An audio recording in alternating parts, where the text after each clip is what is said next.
Karimnagar police commissionerate లో భారీ జీతాల కుంభకోణం వెలుగు చూస్తుంది. మరణించిన ముగ్గురు కానిస్టేబుళ్ల పేర్లను వాడుకుని నకిలీ ఖాతాల ద్వారా సుమారుగా 1.40 కోట్ల రూపాయల ప్రభుత్వ సొమ్మును హెడ్ కానిస్టేబుల్ నీలం రామ్మోహన్, రిటైర్డ్ ఏవో ముని రామయ్య మరికొందరితో కలిసి కాజేశారని ఆరోపణలు వెలువెత్తుతున్నాయి. 2022 నుంచి జరుగుతున్న ఈ అక్రమాలను గుర్తించిన సిపి గౌష్ అలం దర్యాప్తుకు ఆదేశించారు.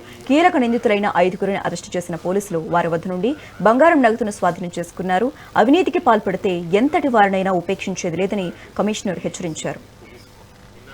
డిస్ట్రిక్ట్ లో వన్ టౌన్ పోలీస్ స్టేషన్ లో ఒకటి misapplication of fund, criminal breach of trust and forgery case sections కింద ఎఫ్ఐఆర్ రిజిస్టర్ అయింది. దీంట్లో కరీంనగర్ పోలీస్ కమిషనరేట్ ఆఫీస్ లో ఇంతకుముందు పని చేసిన person head constable Rammohan and ఇక్కడ పనిచేసిన రిటైర్డ్ ఏఓ మునిరామయ్య, ఇంకా 3 ప్రైవేట్ పర్సన్స్, టోటల్ 5 పర్సన్స్ మీద ఎఫ్ఐఆర్ చేయడం జరిగింది. దీంట్లో ముఖ్యంగా వీళ్ళు కన్స్పైర్ చేసి 3 deceased police constable employee ID use చేసుకుని వాళ్ళకి రెగ్యులర్ ఎంప్లాయీ లాగా చూపించారు by doing some manipulation in IFMIS portal. And almost దాదాపు జూన్ 2022 నుంచి ఒక ఎంప్లాయీకి జూలై 2022 నుంచి ఒక ఐడిలో నవంబర్ 2020 నుంచి రెగ్యులర్గా శాలరీ క్లెయిమ్ చేసుకున్నారు.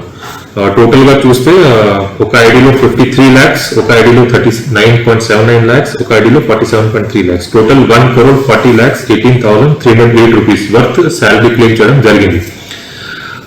దీంట్లో మనకి regular pay salary bill check చేసినప్పుడు కొన్ని సస్పిషన్స్ మనకి దొరికింది. అప్పుడు ACP task force is also DDO currently తో పాటు అడిషనల్ డీసీపీ అడ్మిన్ కి ఇది ఎంక్వైరీ చేయడానికి అది ఇన్స్ట్రక్షన్ ఇవ్వడం జరిగింది. మొత్తం డీటెయిల్ ఎంక్వైరీ తెలిసిన తర్వాత మనకి తెలిసింది 3 employee IDs are being use to claim salary, కానీ they are not present in our nominal roll. Detail చూసిన తర్వాత మనకి ఏ అకౌంట్లో ఇది శాలరీ క్రెడిట్ అవుతుంది అది వెరిఫై చేశాము. These were in 3 persons name, namely Lavudiya Ravi, Gangaraj Chukka and నామ్ తవాబ్ శంకర్. ఈ ముగ్గురు ప్రైవేట్ పర్సన్స్ ఉన్నారు. వాళ్ళ అకౌంట్ లో పోలీస్ శాలరీ ఎందుకు పోతుంది అది వెరిఫై చేశాము.